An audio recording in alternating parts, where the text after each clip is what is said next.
우리 장로님 은혜로운 기도 감사드립니다.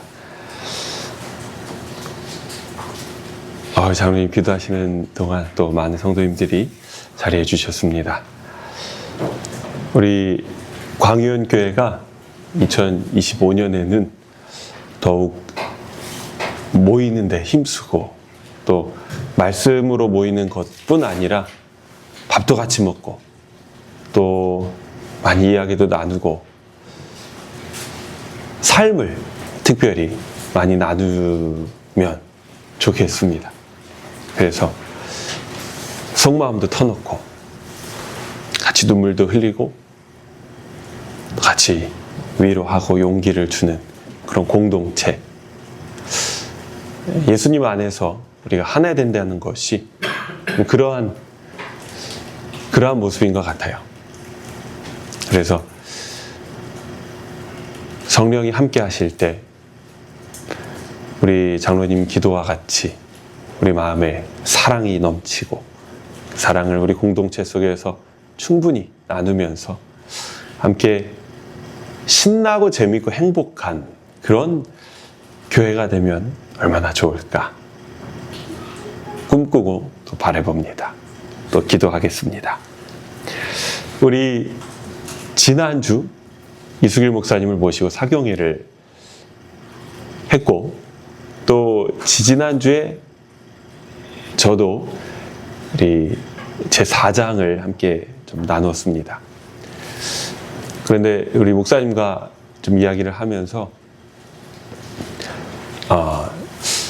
마지막 부분에 대한 이 좀 기별에 대한 필요성을 제가 조금 더 느껴서 오늘 내일까지 해서 우리 광유연교회는 이 굉장히 중요한 주제, 이 주제를 우리가 한 주만 이렇게 다루는 것이 참으로 애석해요. 그리고 이 하늘 성소와 그리고 2300주야 그리고 이 심판에 대한 아주 중요한 우리 믿음의 선조들이 발견하고 이해한 부분들이 있습니다. 그래서 이 부분을 같이 좀 함께 나누면서 우리가 은혜를 나누는 것이 참 중요하지 않은가 이렇게 생각이 되어서 오늘 내일까지 우리 사경에 대한 주제를 좀 다루고 특별히 이제 5장, 6장 후반부에 대한 내용이 좀 중심 주제가 될 것 같습니다. 우리 먼저 말씀을 함께 펼쳐서 읽도록 하겠습니다. 다니엘서 8장 13절로 14절의 말씀을 우리 같이 봉독하도록 하겠습니다. 다니엘서 8장 14절로 13절로 14절의 말씀입니다. 같이 읽겠습니다. 시작. 내가 들은즉 거룩한 자가 말하더니 다른 거룩한 자가 그 말하는 자에게 묻되 이상에 나타난 바 매일 드리는 제사와 망하게 하는 죄악에 대한 일과 성소와 백성이 내어준 바 되며 짓밟힐 일이 어느 때까지 이를꼬 하매 그가 내게 이르되 2300주야까지니 그때에 성소가 정결하게 함을 입으리라 하였느니라. 다니엘서 8장 14절에 우리가 많이 들은 내용이지만 2300주야까지니 그때 하나님의 성소가 정결하게 함을 입으리라고 천사가 이야기를 합니다. 이 말씀 가운데 이제 하나님의 성소가 정결하게 함을 받는다는 것이 무엇인지에 대한 깊은 고민이 있어요. 그리고 우리가 오늘 그 고민에 대하여 좀 이해하려고 합니다. 근데 먼저 말씀드릴 것이 무엇이냐면 이제 윌리엄 밀러가 생각했던 방식의 성소의 정결은 아니라는 거예요. 윌리엄 밀러는 어떻게 생각을 했습니까? 성소가 정결하게 함을 입는다고 했는데 이 성소가 지구이고 지구가 정결하게 되는 것이 뭐예요? 예수님 재림하시는 거예요. 그 예수님 재림하실 때 불로 이제 지구가 소각을 당해서 죄와 죄인이 함께 다 제거됨으로 지구가 정결하게 된다고 생각을 하는 거죠. 근데 이건 아니다. 우리가 이 정결이란 주제에 대해서 생각해 볼 필요가 있어요. 예를 들어서 하나랑 이제 세계랑 저랑 이제 처랑 4명이 밥을 먹어요. 그러면 누구 앞자리가 제일 더러워질까요? 하라세계는 먹으면서 계속 흘려요. 근데 매우 놀랍게도 밥을 다 먹고 나면 하라세계 자리보다 제 자리가 좀 더 더럽습니다. 이렇게 밥을, 하라세계는 포크를 쓰기도 하고 젓가락을 쓰는데 먹으면서 흘리고, 저는 이렇게 젓가락, 숟가락을 식탁 위에 올려놓는데 그게 이제 굉장히 더러워지더라고요. 뭐 김치도 묻고 국도 묻고. 근데 저희 처는 절대로 식탁 위에 숟가락, 젓가락을 안 놔요. 이제 그 그릇 위에 이렇게 걸쳐 놓습니다. 참 깔끔해요. 다 먹고 나면 이제 누가 어디서 먹었는지를 알 수가 있어요. 보지 않아도. 그러면 지금 밥을 다 먹고 난 다음에 식탁이 어떻게 됐어요? 더러워졌죠. 그럼 식탁을 정결하게 하는 건 뭐예요? 뭐가 묻은 거를 이렇게 닦으면 돼요. 그러면 하늘 성소가 정결하게 된다는 것은 뭔가? 거기가 어떤 식으로 더럽혀지고 어질러졌는가에 대한 문제를 우리가 봐야 돼요. 우리가 이것도 아닙니다. 이 아닌 거를 먼저 말씀을 드려야지 이제 참 것에 대하여 말씀을 드릴 수가 있어요. 우리가 계속해서 상식적으로 알고 있었던 하늘 성소의 정결은 뭐냐면 지상 성소의 정결의 모습을 보고 이해하는 거예요. 대속죄일에 성소가 정결하게 함을 받는다가 무엇을 의미합니까? 이제 1년 동안 제사장 봉사로 휘장에 피가 막 묻어 있으니까 그 휘장이 더러워진 것을 이제 갖다 태워버리잖아요. 그래서 그것이 성소가 정결하게 함을 입는 것이다. 하늘 성소도 이 죄가 이렇게 해결이 된다. 근데 그 본질적인 의미가 이제 무엇인지에 대한 이해가 부족한 거예요.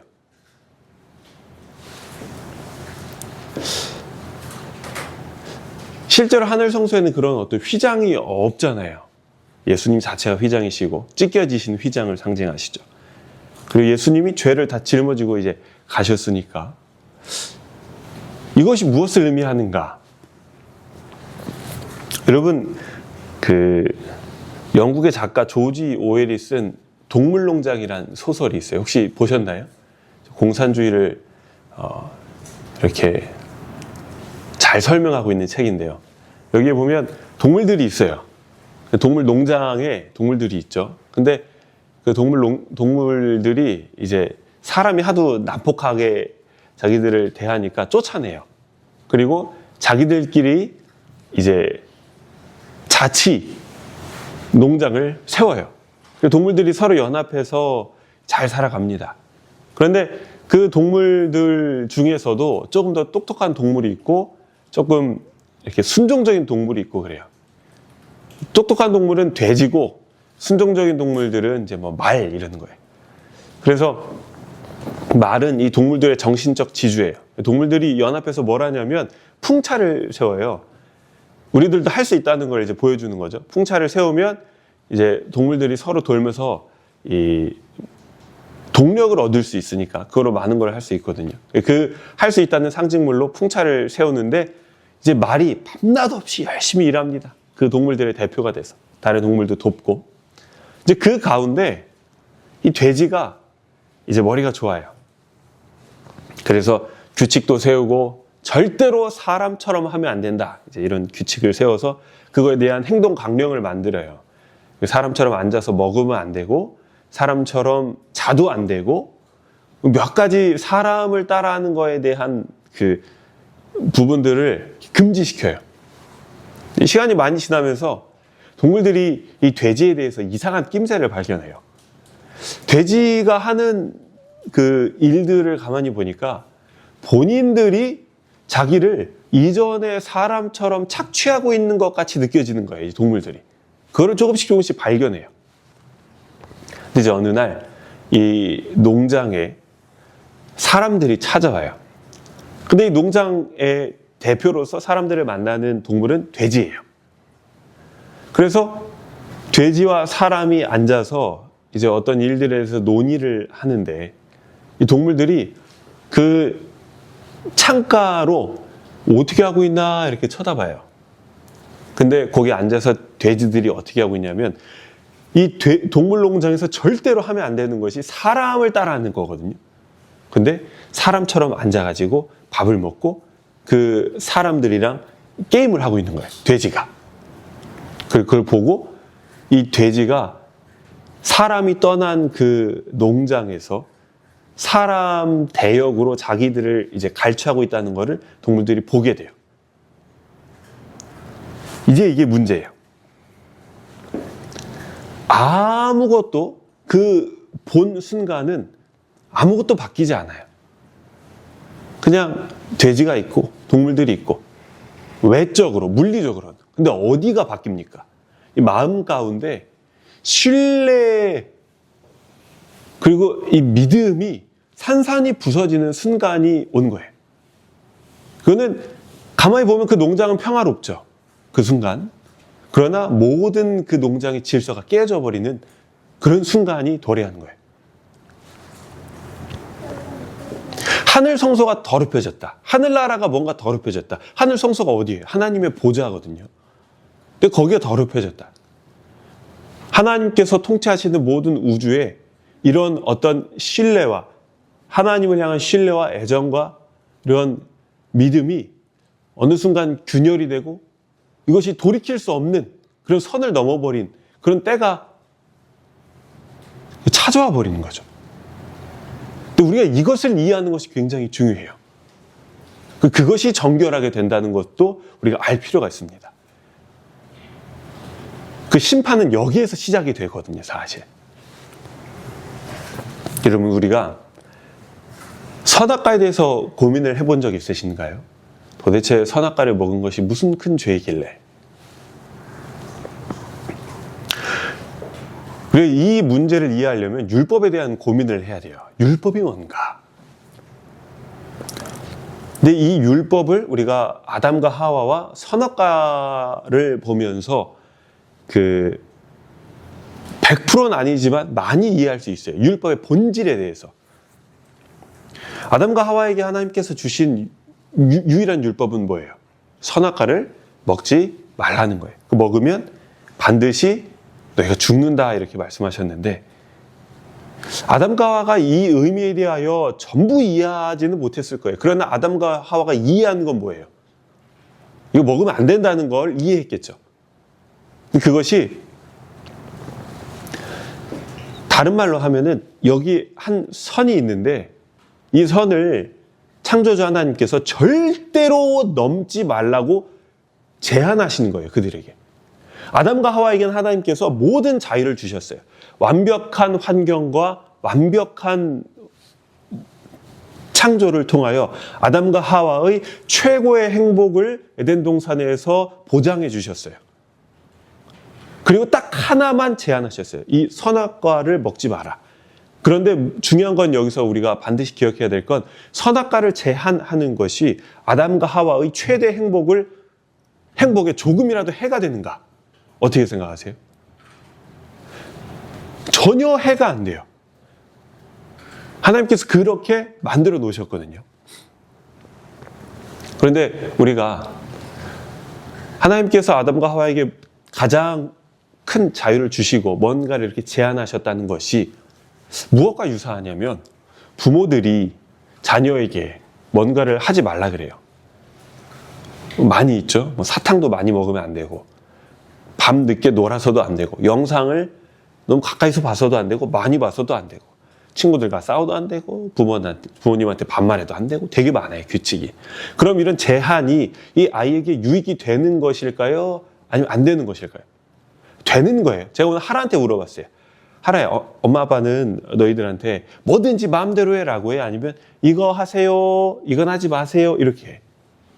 그러니까 어떤 건 하고 어떤 건 하지 말라고 한다는 거를 알아요. 뭐가 더 좋아?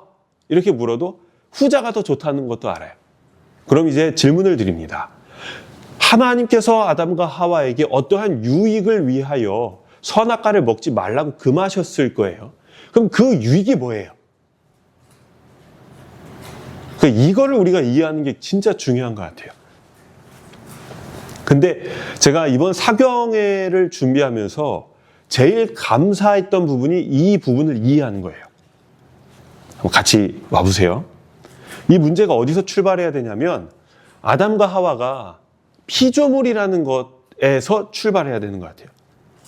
그리고 아담과 하와는 피조물이고 하나님은 누구예요? 창조주예요. 창조주와 피조물 사이에 존재하는 어떤 피조물의 존재적 한계가 있어요. 누가 더 뛰어나요? 창조주가 뛰어나죠. 천사랑 아담과 하와랑 놓으면 누가 더 뛰어나요? 천사가 뛰어나요. 하나님께서는 아담과 하와에게 그러한 존재적 차이에서 시작하는 본질적인 인간의 한계가 있기 때문에 그것을 배려하여서 선악과를 먹지 말라고 제안하시는 거예요. 그게 무슨 말이냐? 하나님께서 아담과 하와를 어떻게 만드셨어요? 가장 온전하고 아름답게 이 지구의 피조물 중에서 가장 뛰어나게 만드셨잖아요. 그리고 하나님의 형상을 닮은 존재로 만드셨는데 아담과 하와가 그 아담과 하와 존재 자체로는 완벽하지만 천사나 하나님에 비하면 열등한 어떤 피조물이라는 것에 대해 말씀을 드렸어요. 그럼 그게 뭐냐?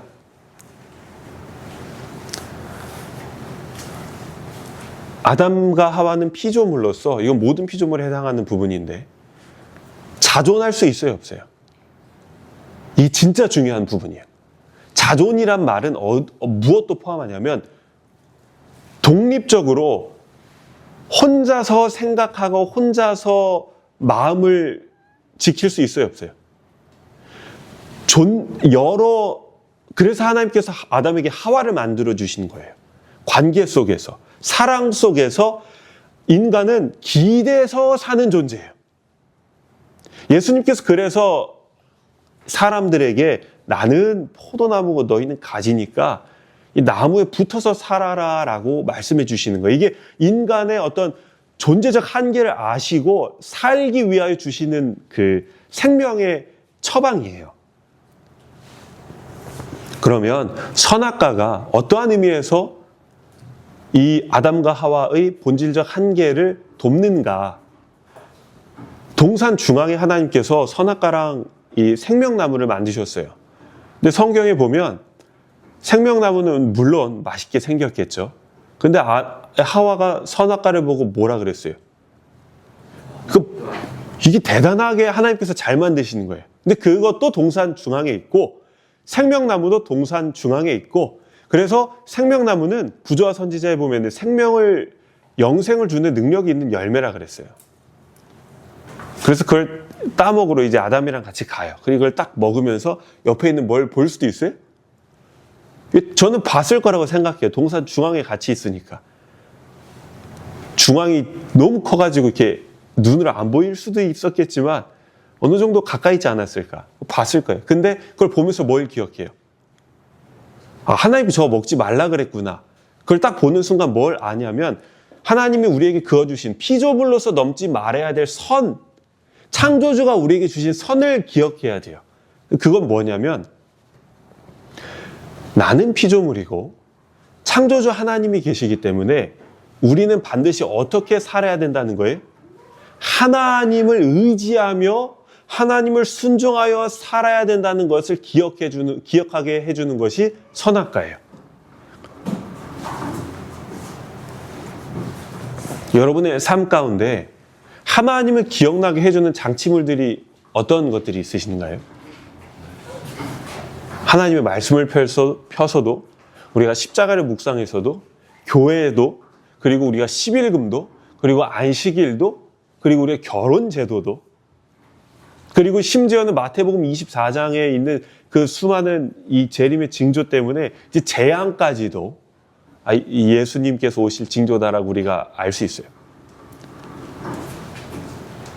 근데 에덴에서 아담과 하와에게는 지금 같은 그런 그런 어떤 제약사항이 없었기 때문에 무한한 자유 가운데 그들이 피조물됨을 기억시켜주는, 절대로 넘지 말아야 될 선이 있고 넘으면 피조물이기 때문에 다시 이 창조주에 의하여 무로 돌아갈 수도 있다는, 그것을 기억시켜주는 것이 뭐밖에 없는가? 선악과밖에 없는 거예요. 그럼 그게 있는 게 나은지, 없어서 전혀 자기가 피조물이라는 것을 기억하지 못하고 지구의 왕으로서 자유롭게 살아가는 것이 과연 유익한지에 대해서 우리가 고민을 해보는 겁니다. 여러분, 인간은 이 구속받고 제한당하는 걸 싫어해요. 그러나 필요할 때가 있어요. 하늘나라에서는 어땠을까요?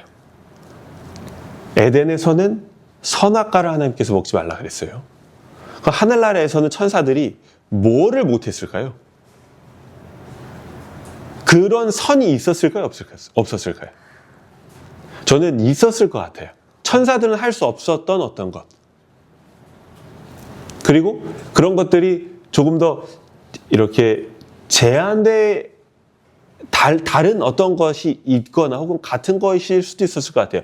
왜냐하면 이것이 천사들에게 어떤 주어진 어떤 제한이 사단이 생각한 하나님에 대한 공격의 유일한 틈이었어요. 그게 대상이었어요. 그리고 그 사단이 할 수 없었던 어떤 제한이 뭐예요? 그것은 우주를 통치하시는 아버지와 아들의 그 회의에 이 사단이 참여할 수 없었던 거예요. 사단은 그 안으로는 들어갈 수 없었어요. 결정을 따라야 되는 존재였죠. 근데 사단이 뭘 원해요? 자기도 그 안에 들어가는 걸 원해요. 예수님은 창조주로서 피조물을 명령하시고 다스리시고 영광을 받으시는 존재이고, 루스벨은 그 명령을 순종하는 존재이고, 근데 자기도 그 예수님의 자리에, 그 영광을 받는 자리에, 그리고 우주를 통치한 그 회의에 참여하는 자리에 참여하고 싶은 그런 마음이 들었죠. 자기가 넘을 수 없는 선을 넘고 싶은 마음이 있었던 거예요. 그래서 사단이 뭐라 그래요? 다른 천사들에게는 루스벨과 같은 선이 있었는지는 모르겠지만 하나님께서 어떤 제한을 두셨을 거예요. 그리고 그 제한에 대한 의문을 품게 합니다.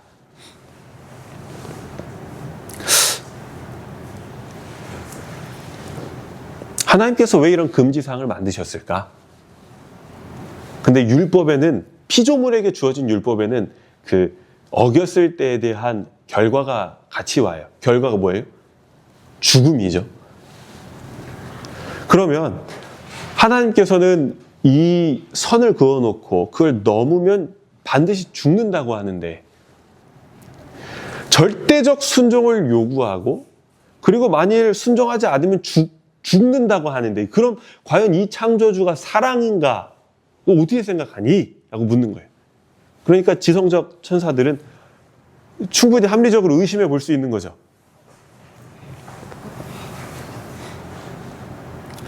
그래서 하나님께서 우리의 이 최고의 행복과 이 자유를 율법을 통해서 넘을 수 없는 선을 만들면서 우리를 지금 올가매고 제한하고 있는 건 아닌가? 이렇게 율법을 가지고 하나님을 의심하게 해요.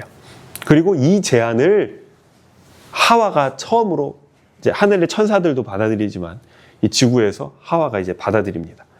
그리고 먹지 말라고 한 하나님에 대하여, 야, 하나님 너 이거 왜 먹지 못하게 했어? 야, 이걸 먹지 못하게 하는 것이 과연 이게 우리를 제한하는 거 아니야? 이거 먹으면 얼마나 좋은데? 라면서 이제 설득을 하죠. 그리고 온 우주뿐 아니라 이제 이 모든 인류도 그러한 해결되지 않은 하나님의 어떤 본성과 하나님의 통치, 하나님의 나라에 대한 의문을 품은 채 그것을 어떻게 되나 하고 보는 채 지금 역사가 흘러가고 있습니다. 성소가 더럽혀진 것은 이러한 부분이에요.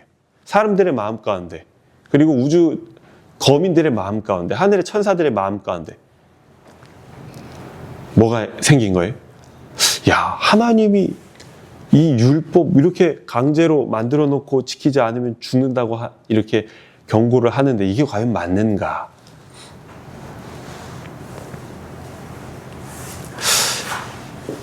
여러분, 그러면 식탁이 더러워졌어요. 그럼 그거 어떻게 하면 돼요?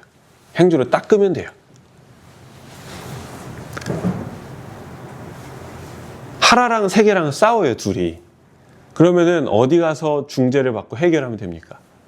부모한테 와서 얘가 이랬어요, 제가 저랬어요. 그러면 이제 잘해서 공정하게 해결을 해주면 돼요. 교회에서 문제가 생기면 어떻게 해요? 이제 충분히 논의를 하고 직원의 결의를 하고 그 결의에 따라서 이제 순응하면 돼요. 그런데 사람들의 마음 가운데 심겨진 하나님에 대한 이 깨어진 신뢰, 깨어진 애정, 이걸 어떻게 해결하나요? 이거 어디 가서 이 문제를 해결하나요?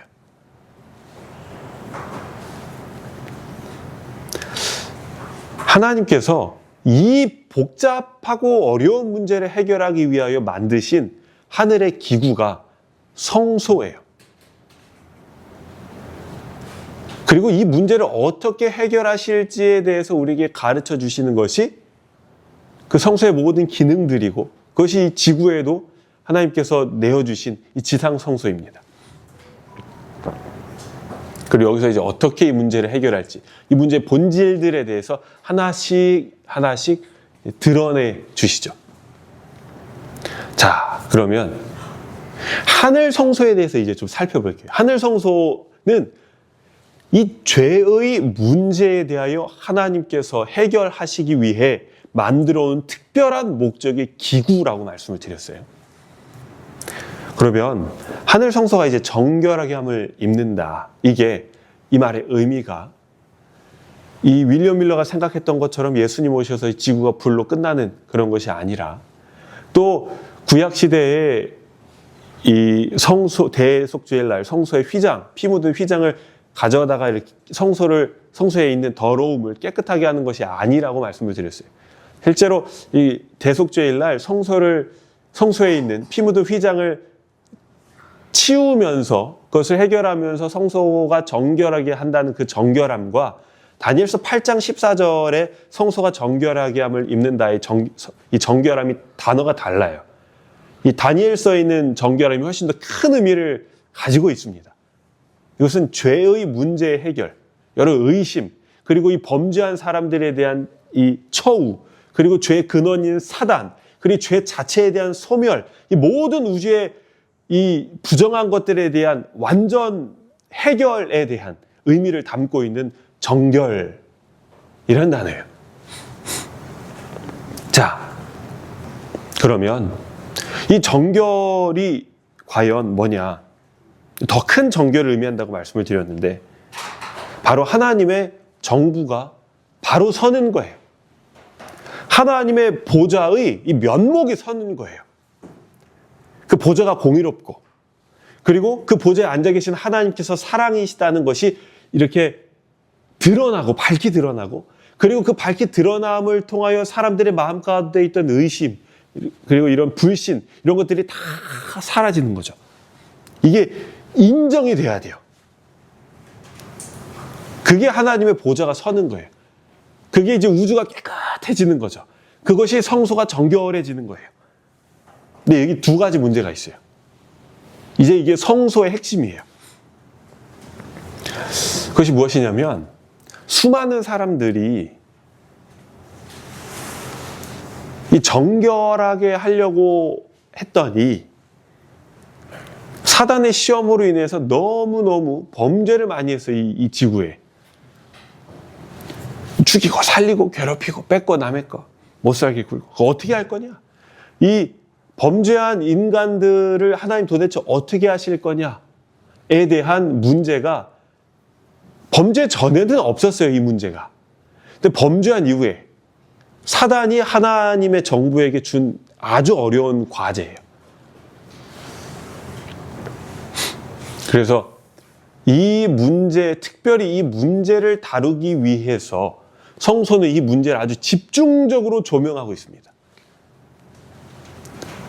하나님과 아버지와 예수님께서, 아들께서 인류를 창조하기 전에 만일의 경우에 대하여, 죄로 인해 인류가 타락할 경우에 대하여 세우신 그 평화의 회의에 따라 예수님께서는 범죄가 시작되자마자 인류에게 오셔서 인류를 위해 대신 자기의 목숨을 지불해서 범죄한 인류를 어떻게 할 거냐에 대한 그 질문에 답을 하신 거예요.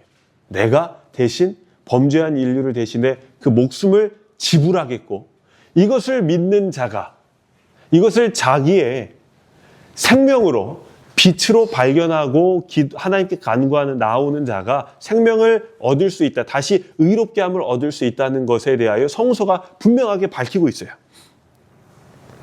여러분, 이 문제를 이 해결 방법을 가장 적절하게 표상하고 있는 기구가 뭐가 있을까요?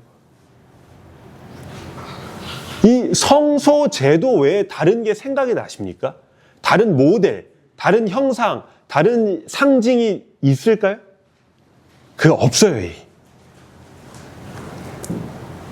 참으로 하나님께서는 범죄한 인류에 대한 이 처우를 하나님 어떻게 하실 겁니까에 대한 이 질문에 답하시기 위해서 완벽한 그 구원의 모델을 만들어서 이렇게 우리에게 주셨어요. 그러니까 우리가 이걸 보고 알 수 있는 거죠.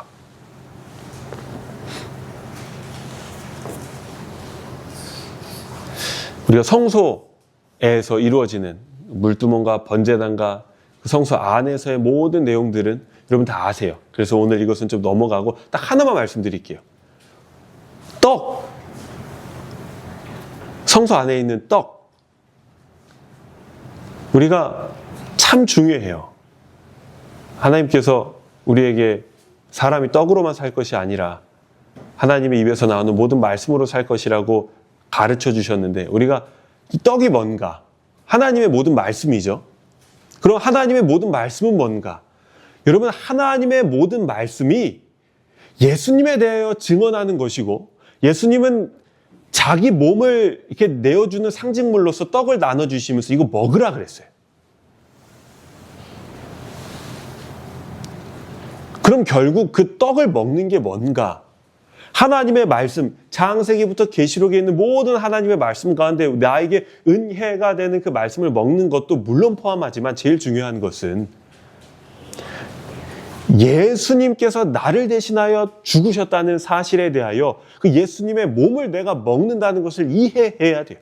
그 예수님의 십자가의 죽음으로 인하여 내가 살 수 있다는 것에 대해 이렇게 한 번 먹고 힘내서 2-3시간 사는 것이 아니라 영원히 이 예수님의 육신으로 인하여 내가 살 수 있다는 것에 대하여 내가 감사하고 그렇게 사는 것이 영생으로 사는 거예요. 이것에 대하여 예수님께서 이 성소의 봉사를 통해 이 일을 우리 가운데 이루시는 중보를 하신다고 우리에게 나타내 주시잖아요. 이게 문제예요, 여러분.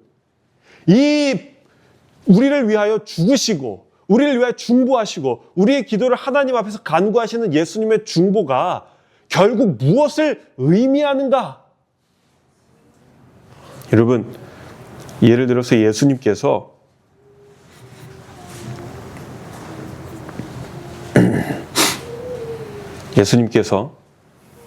죄인을, 범죄한 죄인이 있어요. 근데 그냥 용서해 버리셨어요. 야, 너는 불쌍하다 참. 네가 그렇게 범죄한 이유가 있겠지. 얼마나 우리의 삶이 죄로 형상되어졌고 죄를 지을 수밖에 없는 상황 아닙니까? 그러니까 우리가 범죄를 했는데 이거는 선택이라기보단 필연적 결과예요. 연역적으로 무조건 얘는 이런 상황에서 있으면 죄를 지을 수밖에 없어요. 그 죄인이라고 예를 들어 봅시다. 야, 너는 상황이 그랬으니까 야, 너는 하늘나라 가자. 내가 용서해 줄게. 이렇게 하신다면 이것이 공의예요? 공의가 아니에요. 하나님의 사랑과 자비는 드러날 수 있지만 하나님의 공의가 무너져 버려요.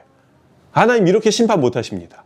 그런데 만일 그 죄인이 자기를 대신하여 자기 생명을 내어주신 예수 그리스도를 믿고 그분의 중보를 의지하여서 하나님 앞에 자기 죄를 회개하고 나와서 심판을 받아요. 그러면 예수님의 이런 모든 십자가의 공로와 제사장의 중보를 그가 의지하여서 하나님의 심판대 앞에 딱 서 있는데 하나님께서 야 너는 하나님이 인간과 맺어주신 그 언약, 예수님의 피를 의지하며 살 수 있다는 그 언약을 네가 믿었으므로 너는 의로워라고 하나님이 이렇게 판결을 내리신다면 그거는 하나님의 죄인을 살리신 하나님의 사랑과 자비를 드러낼 뿐 아니라 하나님의 공의 또한 드러내시는 거예요. 그 공의는 그 죄인을 위하여 지불된 생명이 피가 있기 때문이죠. 예수님의 피가 흘려졌으니까. 반대로 죄인이 있어요. 근데 그냥 내가 너 범죄했으니까 소멸! 심판을 즉각적으로 내어버려요. 그러면 하나님의 공의는 살 수 있겠죠. 하나님의 사랑은 무시돼요. 그러나 만일 그 죄인을 위하여 흘리신 예수님의 피가 있고 이 부분이 진짜 중요합니다. 그 죄인이 거절함에도 불구하고 그를 끝까지 살리시기 위하여 예수님께서 하늘 성소에서 오랜 시간 동안 중보하시고 그를 탄원하시고 성령이 그를 인도하시고 정말 끝까지 그를 살리시기 위하여 애를 쓰시는 거예요. 그럼에도 불구하고 그가 회개를 거부하고 예수님을 받아들이기를 거부하고 결국 죄를 버리지 못하여 죄가 하나 되어서 하나님의 심판대 앞에서 너는 죄와 함께 소멸되느니라라는 그 심판을 받을 수밖에 없다면 그 죄인을 심판하시는 하나님은 과연 사랑이 아닌가? 이거예요. 그를 심판하시는 하나님은 그 죄인을 살리기 위해 최선을 다하셨고 그 죄인을 사랑하셨고 그 죄인을 구하기 원하신다는 것을 나타내셨어요. 하나님은 사랑이에요. 그러나 그 죄인이 그 죄를 버리지 못했어요. 그 죄인이 죄를 버리지 못한 것에 대하여 더 이상 하나님이 하실 수 있는 어떠한 부분도 없다는 것이 우주 앞에 드러났어요. 그를 심판하시는 하나님은 공의시기도 하지만 그 가운데 죄인을 처벌하시는 하나님의 모든 모습 가운데 하나님의 사랑이 드러났기 때문에 하나님은 사랑이에요. 여러분, 하늘 성소가 분명하게 드러내기 원하는 것은 이거예요. 죄인을 대하시는 하나님의 심판의 그 모든 과정, 그 가운데서 드러나는 과연 하나님은 사랑이신가에 대한 질문에 대한 대답.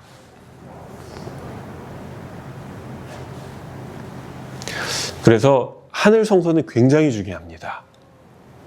이 땅의 성소는 인간을 구원하시는 하나님의 모든 구원의 과정에 대해서 이야기하고 있고, 하늘 성소는 전 우주적인 이 죄의 문제를 해결하시는 가운데 하나님의 정부가 어떻게 설 것인지에 대한 그 질문에 대답을 하고 있어요.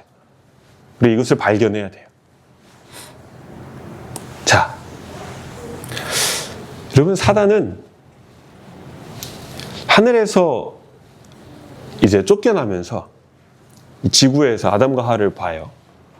그리고 그 아담과 하와 가운데서 자기가 하늘에서 잃어버린 것들을 아담과 하와가 누리고 있는 것을 봅니다.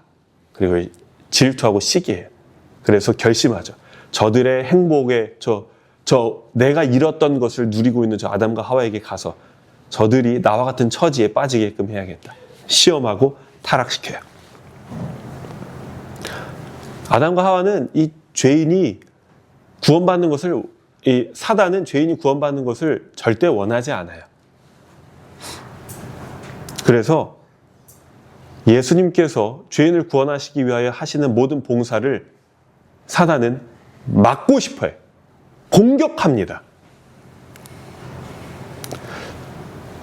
그리고 자기가 직접 하면서도 이 땅에서 자기 대리자를 세워요. 그 대리자가 성경에 뭐로 표상됩니까? 작은 뿔. 그 작은 뿔이 어디를 공격해요? 하나님의 성소. 그리고 뭘 못하게 해요? 매일 드리는 제사와 타미드. 매일 드리는 제사가 뭐예요? 죄인이 자기 죄를 가지고 그리스도를 의지하여 하나님 앞에 나오는 거예요. 죄인이 자기 죄를 버리기 원하는 거예요. 간구하는 거예요. 이걸 못하게 하는 거예요. 그리고 도대체 언제까지 이 작은 뿔이 하나님의 성소를 공격하는 것을 하나님 방치하시겠습니까? 이 질문에 대하여, 다니엘의 질문에 대하여 하나님께서 다니엘서 8장 13절 14절에 2300주야까지니 그때에 성소가 정결하게 함을 입으리라. 이 모든 죄의 문제가 해결되고 하나님의 정부가 옹호되는 그 심판의 시작이 있을 것이다 라고 하나님께서 우주적인 선언을 하시는 겁니다. 여기서부터 심판이 시작돼요. 그럼 그 심판의 대상은 누구예요? 하나님의 성소를 지극히 괴롭히는, 인간이 구원받는 것을 방해하는 그 존재가 이 심판의 가장 큰 대상이에요. 이 인간은 뭐예요? 이 범죄한 인간은 뭐예요? 그것은 구원의 대상이에요, 여러분. 이 두 가지가 분명하게 구별이 돼야 돼요.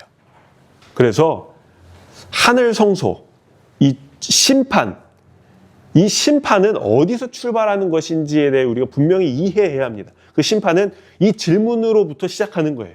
하나님 언제까지 이 성소를 더럽히게끔 놔두시겠습니까? 언제까지 이걸 방치하시겠습니까? 심판하지 않으시겠습니까? 2300주야 때까지만 좀 기다려라.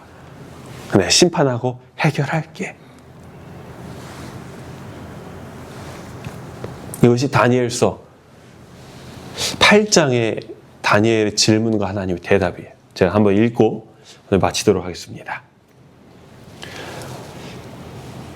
그중 한 뿔에서 또 작은 뿔 하나가 나서 남편과 동편과 또 영화로운 땅을 향하여 심히 커지더니 그것이 하늘 군대에 미칠 만큼 커져서 그 군대와 별 중 몇을 땅에 떨어뜨리고 그것을 짓밟고 또 스스로 높아져서 군대의 주제를 대적하며 그에게 매일 드리는 제사를 제하여 버렸고 그의 성소를 헐었으며 범죄함을 인하여 백성과 매일 드리는 제사가 그것에게 붙임바 되었고 그것이 또 진리를 땅에 던지며 자의로 행하여 형통하였더라.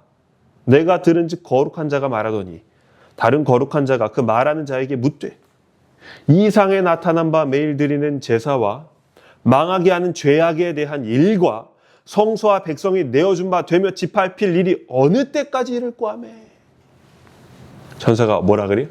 2300주야 때까지니 그때 성소가 정결하게 함을 입으리라. 그래서 오늘 우리가 이 성소가 정결하게 한다는 것의 그 의미, 뭐가 더럽혀졌는지, 그리고 실제로 정결하게 된다는데 뭐가 정결하게 되는지, 이것에 대한 의미를 우리가 오늘 나눴습니다. 내일은 이 정결을 위하여 이제 하나님께서 심판하시는 부분에 대하여 우리가 함께 깊은 이 말씀을 통해 은혜를 또 나누고자 합니다. 기도하고 말씀을 마치겠습니다.